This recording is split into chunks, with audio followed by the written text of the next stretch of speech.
എന്തിനാ ആ കുട്ടിയെ ഇവിടേക്ക് നീ കൊണ്ടുവന്നതെന്ന് എനിക്കറിയില്ല. അത് ഞാൻ ചോദിക്കുന്നുമില്ല. അതൊക്കെ നിന്റെ ഇഷ്ടം. പക്ഷേ ഇനി ഒരു നിമിഷം പോലും ആ കുട്ടിയെ ഇവിടെ നിർത്താൻ പറ്റില്ല. അതിൻ്റെ ശാപം ഈ വീടിൻ്റെ മുകളിൽ പതിക്കാൻ ഞാൻ അനുവദിക്കില്ല. ഉറച്ച വാക്കുകളായിരുന്നു മാധവൻ്റേത്. എന്തെന്നാൽ അഭിയുടെ വേദന ഇനിയും കാണാൻ കഴിയില്ലെന്ന് അദ്ദേഹം ഉറപ്പിച്ചിരുന്നു. 6 മാസം മുമ്പുള്ള രാത്രി ഇപ്പോഴും അദ്ദേഹത്തിൻ്റെ പേടിച്ച് വിറച്ച് നിലത്ത് ചുരുണ്ടു കിടക്കുന്നവളെ ഒരാൾക്കും താങ്ങാൻ കഴിയുന്നതായിരുന്നില്ല അന്നത്തെ കാഴ്ച. വീണ്ടും അത് ആവർത്തിക്കാതിരിക്കാൻ കൂടിയാണ് മാധവന്റെ ഈ തീരുമാനം. മാധവൻ പറഞ്ഞിട്ടും അല്പസമയത്തേക്ക് കർഷൻ ഒന്നും മിണ്ടിയില്ല. അർജുനും അങ്ങനെ തന്നെ. അഭി ഇവിടെ നിന്ന് പോകുമെന്ന് പറഞ്ഞപ്പോൾ അർജുന് വല്ലാതെയായി. കുറച്ചു മാസങ്ങൾ കൊണ്ട് അവൻ അവളെ വല്ലാതെ ഇഷ്ടപ്പെട്ടിരുന്നു. അച്ഛൻ്റെ തീരുമാനത്തെ അവന് എതിർക്കാനും കഴിഞ്ഞില്ല. ഒരു പക്ഷേ അച്ഛൻ പറഞ്ഞതാണ് ശരിയെന്ന് അവനും ഓർത്തു. എത്ര നാൾ നീറി നീറി ആ പെണ്ണിവിടെ ജീവിക്കും? എന്ത് തീരുമാനിച്ചു കർഷ? ആ കുട്ടിയെ പറഞ്ഞു വിടുകയല്ലേ? മൗനമായി നിൽക്കുന്നവനോട് വീണ്ടും മാധവൻ ചോദിച്ചു. ഞാൻ 1 വർഷത്തേക്ക് അവളെ ഇവിടെ കൊണ്ടുവന്നിട്ടുണ്ടെങ്കിൽ ആ 1 വർഷം അവളിവിടെ ജീവിക്കും. പിന്നെ ഞാനിവിടെ അവളെ കൊണ്ടുവരാൻ കാരണം മറ്റൊന്നുമല്ല, പഴയ എൻ്റെ അമ്മയെ എനിക്ക് കിട്ടാനാണ്. നിങ്ങൾക്കും അറിയാമായിരിക്കുമല്ലോ ഡോക്ടർ പറഞ്ഞത്. അമ്മയുടെ സന്തോഷമാണ് അമ്മയുടെ രോഗത്തിൻ്റെ ചികിത്സയെന്ന്. അമ്മയുടെ സന്തോഷത്തിൻ്റെ ആദ്യ പടിയാണ് അവൾ. 1 വർഷം. 1 വർഷം മാത്രം അവളിവിടെ ഉണ്ടാകും. അതിനുശേഷം അവൾക്ക് അവളുടെ പാട്ടിന് പോകാം. പിന്നെ എന്നെ അനുസരിച്ച് അതുവരെ ഇവിടെ ജീവിക്കേണ്ടത് അവളുടെ ബാധ്യതയാണ്. എനിക്കിഷ്ടമില്ലാത്തത് അവൾ ചെയ്താൽ ഞാൻ പ്രതികരിക്കും. അതാര് തടഞ്ഞാലും. അവസാനം പറയുമ്പോൾ തൻ്റെ അടുത്ത് നിൽക്കുന്ന അർജുനെ ഗൗരവത്തോടെ നോക്കുവാനും ഹർഷൻ മറന്നില്ല. നിന്റെ അമ്മയുടെ സന്തോഷത്തിനു വേണ്ടി ഒരു പെണ്ണിൻ്റെ കണ്ണീരാണോ നൽകേണ്ടത്? അല്ലെങ്കിലും ആ പെൺകുട്ടിയെ കൊണ്ടുവന്നത് കൊണ്ട് നിന്റെ അമ്മയ്ക്ക് എന്ത് സന്തോഷമുണ്ടാകാനാണ്? ഹർഷൻ പറഞ്ഞത് തീരെ ബോധിക്കാതെ മാധവൻ കയർത്തു. അമ്മയുടെ ഇപ്പോഴുള്ള മാറ്റം. ഡോക്ടർ പറഞ്ഞത് മാമ കേട്ടതല്ലേ? 1 വർഷത്തിനുള്ളിൽ അമ്മ പഴയപടിയാകുമെന്ന്. എൻ്റെ കല്യാണമായിരുന്നു അമ്മയുടെ സ്വപ്നം. ഈ ജീവിതത്തിൽ എനിക്കൊരു കൂട്ട് വേണ്ട. അപ്പോൾ പിന്നെ എഗ്രിമെൻ്റ് വെച്ച് ഒരു കല്യാണം അമ്മയെ ബോധിപ്പിക്കാൻ വേണ്ടി മാത്രം. ആ എഗ്രിമെൻ്റ് കഴിഞ്ഞാൽ അവളങ്ങ് പോവും. അതിനിടയിൽ ഞാൻ അവളെ തൊട്ടോ പിടിച്ചോ അതൊന്നും അന്വേഷിക്കാൻ ഒരാളും ഇവിടേക്ക് വരണ്ട. എല്ലാത്തിനും കൂടിയാണ് അവൾ വലിയൊരു എമൗണ്ട് വാങ്ങിയത്. പറഞ്ഞു തീരുമ്പോൾ ഹർഷൻ്റെ മുഖത്ത് പുച്ഛമായിരുന്നു. അവൾക്ക് വേണ്ടി വാദിക്കുന്നവരെ ഓർക്കുമ്പോൾ അവന് വല്ലാതെ ദേഷ്യം തോന്നുന്നു. അതിനു മാത്രം അവൾക്കെന്ത് യോഗ്യതയാ ഉള്ളത്? നിന്റെ തീരുമാനം ഉറച്ചതാണോ? ഹർഷന്റെ തറപ്പിച്ചിട്ടുള്ള സംസാരം കേട്ടതും മാധവൻ ഗൗരവത്തോടെ അവനെ നോക്കി ചോദിച്ചു. അതെ, ഉറച്ച തീരുമാനമായിരുന്നു ഹർഷൻ്റേത്. എന്നാൽ നടക്കട്ടെ. നിന്റെ തീരുമാനം തന്നെ മുന്നോട്ട് പോകട്ടെ. അർജു, നമുക്കിറങ്ങാൻ. ഒരിക്കൽ കൂടി ഹർഷനെ നോക്കിക്കൊണ്ട് അദ്ദേഹം പറഞ്ഞുകൊണ്ട് അർജുന് നേരെ തിരിഞ്ഞു. അച്ഛാ. മാധവൻ തൻ്റെ കൂടെ വരുന്നുണ്ടെന്ന് മനസ്സിലായതും അർജുൻ പകപ്പോടെ അദ്ദേഹത്തെ വിളിച്ചു. എന്തെന്നാൽ അവനറിയാം തൻ്റെ പെങ്ങൾ എത്രമാത്രം അച്ഛനു വലുതെന്ന്. ആ പെങ്ങളെ വിട്ടുപോരുക എന്ന് പറഞ്ഞാൽ വാക്കുകളിലെ പകപ്പ് അവൻ്റെ മുഖത്തും പ്രകടമായി. സംസാരിക്കാൻ സമയമില്ല, വാ. പറയുന്നതിനോടൊപ്പം ഹർഷനെയും ഒന്ന് തറപ്പിച്ചു നോക്കിക്കൊണ്ട് അദ്ദേഹം റൂമിൽ നിന്ന് ഇറങ്ങിപ്പോയി. ഒന്നും പറയാൻ കഴിയാതെ നിസ്സഹായാവസ്ഥയിൽ ഹർഷൻ നിന്നു. മാമയുടെ ഭാഗത്തു നിന്നും ഇങ്ങനെയൊരു പ്രതികരണം അവൻ പ്രതീക്ഷിച്ചതല്ല. എല്ലാം കൈവിട്ടു പോവുകയാണോ? മാധവൻ പോകുന്നതിലുള്ള സങ്കടം മനസ്സിലേക്ക് വന്നു മൂടിയതും അതേസമയം അഭിയെ ഓർത്തപ്പോൾ അവന് ദേഷ്യം അടക്കാനും കഴിഞ്ഞില്ല. അവൾ കാരണമാണ് ഈ പ്രശ്നം മുഴുവൻ ഉണ്ടായതെന്ന് അവൻ ഓർത്തു.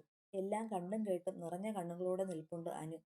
കുറച്ചു നിമിഷങ്ങൾ കൊണ്ട് എന്തൊക്കെയാണ് സംഭവിച്ചത്? ഓരോന്നോർക്കുമ്പോൾ അവൾക്കും വല്ലാത്ത സങ്കടമായിപ്പോയി. പിന്നെ അർജുൻ അവിടെ നിന്നില്ല. ഹർഷനെ ഒന്ന് തറപ്പിച്ചു നോക്കിക്കൊണ്ട് അവനും റൂമിൽ നിന്ന് പുറത്തേക്ക് പോയി. പിറകെ അനുവും. അച്ഛാ, ഒന്നവിടെ നിന്നേ. സ്റ്റെപ്പുകൾ ഇറങ്ങുന്നതിന് മുമ്പ് മാധവന്റെ മുന്നിലേക്ക് അർജുൻ കയറി നിന്നു. അച്ഛൻ എന്തുദ്ദേശത്തിലാ ഇവിടെ നിന്ന് പോകുമെന്ന് പറയുന്നത്? അവൻ അപ്പോഴുള്ള ദേഷ്യത്തിന് എന്തൊക്കെയോ പറഞ്ഞെന്ന് കരുതി. അവൻ പറഞ്ഞത് നീയും കേട്ടതല്ലേ? എൻ്റെ വാക്കിന് അവൻ എന്തെങ്കിലും വില കൽപ്പിച്ചോ? ഇനി ഞാനിവിടെ നിൽക്കുന്നതിൽ അർത്ഥമില്ല. നീ മുന്നിൽ നിന്ന് മാറർജു. അർജുൻ പറഞ്ഞു തീരും മുമ്പേ മാധവൻ ഇടപെട്ടുകൊണ്ട് അർജുനെ തൻ്റെ മുന്നിൽ നിന്ന് മാറ്റി നിർത്താൻ നോക്കി. എന്നാൽ ഒരടി പോലും അർജുൻ നീങ്ങിയില്ല. അർജു, അച്ഛനെ ദേഷ്യം പിടിപ്പിക്കല്ലേ, മാറ്. മാധവന്റെ ശബ്ദത്തിൽ നല്ല ദേഷ്യമുണ്ട്. അത് അദ്ദേഹത്തിന്റെ പ്രവൃത്തിയിലും കാണാം. അർജുനെ തൻ്റെ മുന്നിൽ നിന്ന് മാറ്റാൻ നോക്കുകയാണ് അദ്ദേഹം. അച്ഛൻ ഇപ്പോൾ പോയാൽ നന്ദിനി അമ്മയ്ക്ക് സങ്കടമായില്ലേ? നന്ദിനി അമ്മയോട് എന്തു പറയും?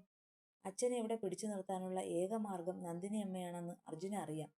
അതുകൊണ്ട് ഒരു പിടിവള്ളി തന്നെ അവൻ മുൻപോട്ടേക്കെടുത്തു. അവളെ പറ്റിക്കാനാണോ പാട്? എല്ലാവരും അവളെ പറ്റിച്ചു കൊണ്ടിരിക്കുകയല്ലേ. ഞാനും പറ്റിച്ചേക്കാം. ഇനി ഞാനിവിടെ നിൽക്കില്ല അർജുൻ. ഇത് അച്ഛൻ്റെ തീരുമാനമാണ്. ആ പെൺകുട്ടിയെ എന്നവൻ ഇവിടെ നിന്ന് പറഞ്ഞയക്കുന്നുവോ അന്നേ ഈ അച്ഛൻ ഈ നന്ദനത്തിൽ കാലുകുത്തും. ഉറപ്പോടെയുള്ള മാധവന്റെ വാക്കുകൾ. അദ്ദേഹത്തിന്റെ മുഖഭാവത്തിലും ദേഷ്യത്തെക്കാൾ ഉപരി വേദനയും അർജുൻ ഇപ്പോൾ കാണുന്നു. ഇനി അച്ഛനെ തടഞ്ഞിട്ട് കാര്യമില്ലെന്ന് അവന് തോന്നിയതും അവൻ അച്ഛന്റെ മുന്നിൽ നിന്ന് മാറിക്കൊടുത്തു. അർജുൻ മുന്നിൽ നിന്ന് മാറിക്കൊടുത്തതും മാധവൻ സ്റ്റെപ്പുകൾ ഇറങ്ങാൻ തുടങ്ങി. എന്നാൽ സ്റ്റെപ്പ് പകുതി ഇറങ്ങിയതും അർജുൻ പിറകിൽ നിന്ന് വിളിച്ചു. എന്താണെന്ന അർത്ഥത്തിൽ മാധവൻ തിരിഞ്ഞു നോക്കി. അച്ഛൻ പൊയ്ക്കോളൂ, ഞാനിവിടെ വേണം. ഉറച്ച വാക്കുകളായിരുന്നു അർജുൻ്റേത്. പക്ഷേ അതിന് മറുപടി നൽകിയില്ല മാധവൻ.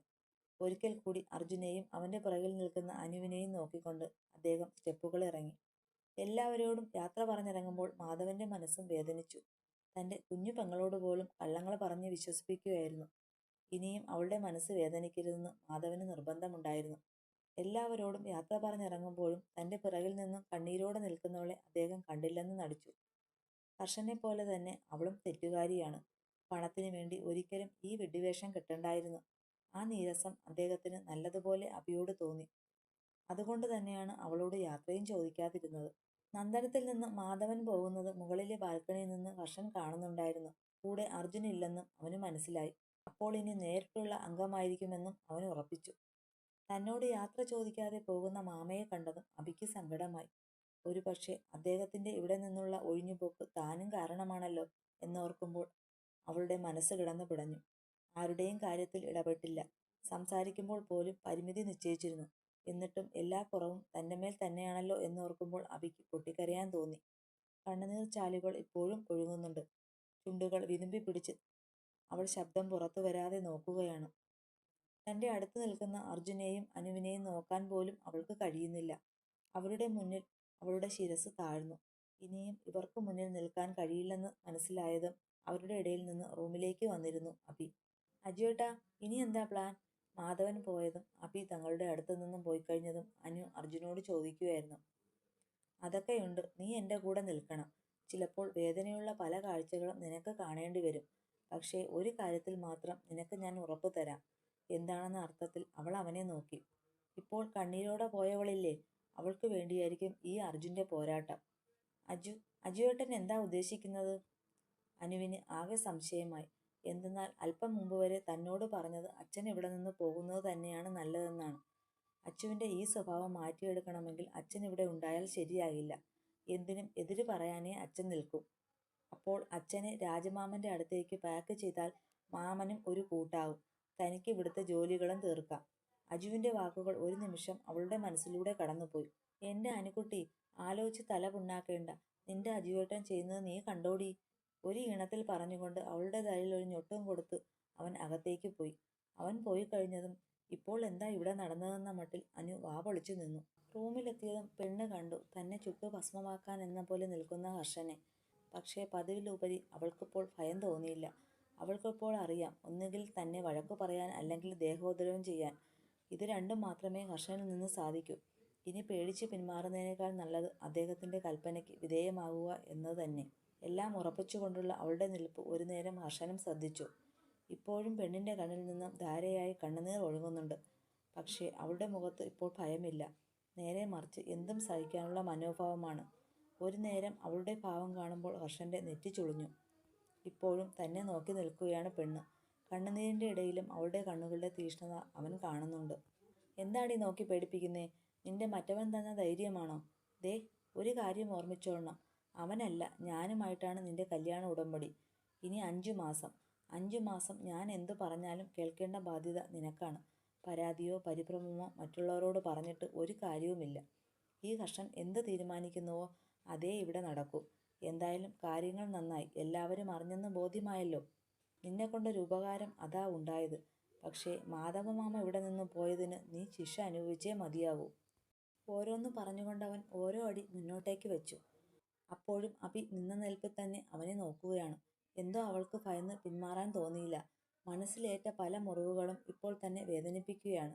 തന്റെ അടുത്തേക്ക് വരുന്ന ഹർഷനെ അവൾ ഇപ്പോഴും നിറഞ്ഞു തുളുമ്പുന്ന കണ്ണുകളോടെ നോക്കി. അവന്റെ മുഖത്തെ ദേഷ്യവും വാശിയും ഉയർന്നതല്ലാതെ മറ്റൊന്നും സംഭവിക്കുന്നില്ല. ഇതിനു മാത്രം താനെന്ത് തെറ്റ് ചെയ്തു? ആ ചോദ്യം അവളുടെ മനസ്സിൽ മുൾമുനയിൽ നിന്നു. എല്ലാം ഇട്ടെറിഞ്ഞ് ഇവിടെ നിന്ന് ഓടി ഒളിക്കുവാൻ വരെ അവൾക്ക് തോന്നുന്നു. പക്ഷേ തന്റെ നിവർത്തിയില്ലായ്മ, ബാധ്യത ഓരോന്നോർക്കുമ്പോൾ അവൾ സ്വയം ഉരുകുകയാണ്. എന്താടി തുറച്ചു നോക്കുന്നേ? പറയുന്നതിനോടൊപ്പം വീണ്ടും അവളുടെ കവിളിൽ അവൻ ആഞ്ഞു പിടിച്ചു. ഇതും കൂടി നിന്റെ മറ്റവനോട് പോയി പറഞ്ഞേക്ക്. വീണ്ടും തന്റെ കൈക്കരുത്ത് കാട്ടിയാണ് അവന്റെ പ്രയോഗം. എത്ര തന്നെ ആഴത്തിൽ അവന്റെ കൈകൾ അവളുടെ കവിളിൽ വന്നു പതിഞ്ഞിട്ടും ഒരക്ഷരം പോലും അഭി മിണ്ടിയില്ല. അതുമല്ല, അവനെ തടുക്കാൻ പോലും അവൾ നിന്നില്ല. ഒരു പാവയെപ്പോലെ അവൾ നിന്നുകൊടുത്തു, എല്ലാ വേദനകളും സഹിച്ചുകൊണ്ട്. ഒരു നേരം അവളുടെ നിൽപ്പ് അവനെ കൂടുതൽ ദേഷ്യത്തിലാഴ്ത്തുന്നു. തന്നോടുള്ള പെണ്ണിന്റെ റിവഞ്ചാണെന്ന് പോലും അവൻ തെറ്റിദ്ധരിക്കുന്നു. അതിനെന്ന പോലെ അവന്റെ കൈക്കരുത്ത് കൂടി. എന്താടി നിനക്കിത്ര ധൈര്യം? ഇനിയും പൂച്ചക്കുട്ടിയായി അഭിനയിക്കാൻ കഴിയില്ലെന്ന് മനസ്സിലായോ? ഇനി 5 മാസം കൂടി നീ എല്ലാം സഹിച്ചേ മതിയാകൂ. അത് കഴിഞ്ഞാൽ നിനക്ക് ആരുടെ കൂടെ വേണമെങ്കിലും പോകാം. പക്ഷേ ഇത്രയും കാശ് ഞാൻ മുടക്കിയതല്ലേ? പറയുന്നതിനിടയിൽ അവൻ ഒന്ന് നിർത്തിക്കൊണ്ട് അവളെ അടിമുടി ഒന്ന് നോക്കി. അവന്റെ നോട്ടത്തിന്റെ അർത്ഥം അവൾക്ക് മനസ്സിലാകുന്നില്ല. ക്രോധം നിറഞ്ഞ കണ്ണുകളിൽ ഇപ്പോൾ മറ്റൊരു ഭാവമാണ്. ഇതുവരെ താൻ അവനിൽ കാണാത്ത ഭാവം. എന്തായാലും നീ കൊള്ളാടി. പോകുന്നതിന് മുമ്പ് ഈ കർഷൻ നിന്നെ ഒരു വട്ടം സ്വന്തമാക്കും. ആദ്യമായും അവസാനമായും കർഷൻ തൊടുന്ന പെണ്ണ്. നിനക്കിത് പുതുമയായിരിക്കില്ലെന്ന് എനിക്കറിയാം. പക്ഷേ എനിക്കങ്ങനെയല്ല. എന്തായാലും പെണ്ണ് എന്താണെന്നറിയാൻ എനിക്കും ആഗ്രഹമില്ലേ? അതുവരെ നിന്നെ ഞാൻ ഇങ്ങനെ ദ്രോഹിച്ചുകൊണ്ടേയിരിക്കും. പറഞ്ഞു തീരുമ്പോൾ അവളുടെ കവിളിൽ നിന്ന് അവൻ കൈകൾ എടുത്തു മാറ്റിയിരുന്നു. ഒപ്പം വശ്യതയോടെ അവളെ ഒന്ന് നോക്കുകയും ചെയ്തവൻ. ഒരു നേരം അവന്റെ വാക്കുകൾ ശ്രവിച്ചവൾ പകപ്പോടെ അവനെ നോക്കി. ഇത്രയും നാളും ദേഹോപദ്രവവും വാക്കുകൾ കൊണ്ടുള്ള മുറിവേൽപ്പിക്കലും മാത്രമേ ഉണ്ടായിരുന്നുള്ളൂ. പക്ഷേ ഇനി തന്റെ ശരീരവും. അത്രയും നേരം അവന്റെ മുന്നിൽ പിടിച്ചു നിന്ന ധൈര്യം താനേ ചോർന്നു പോകുന്നത് അവൾ അറിഞ്ഞു. കാത്തിരുന്നോ ആ ദിവസത്തിനായി? തറഞ്ഞു നിൽക്കുന്നവളുടെ ചെവിയോരം പതിയെ മന്ത്രിച്ചുകൊണ്ട് അവൻ ആ റൂം വിട്ട് പുറത്തേക്ക് ഇറങ്ങിപ്പോയി. അവൻ റൂമിൽ നിന്ന് പോയതും അവൾ ശക്തിയോടെ നിലത്തേക്ക് വീണിരുന്നു. അവൻ പറഞ്ഞ ആ ദിവസങ്ങളിലേക്കുള്ള തന്റെ ദിനങ്ങൾ അടുത്തിരിക്കുകയാണെന്ന് അവൾ മനസ്സിലാക്കുന്നു. തന്റെ ശരീരം ഈ ദുഷ്ടനാൽ കളങ്കപ്പെടുമെന്ന് അവൾ ഉറപ്പിച്ചു.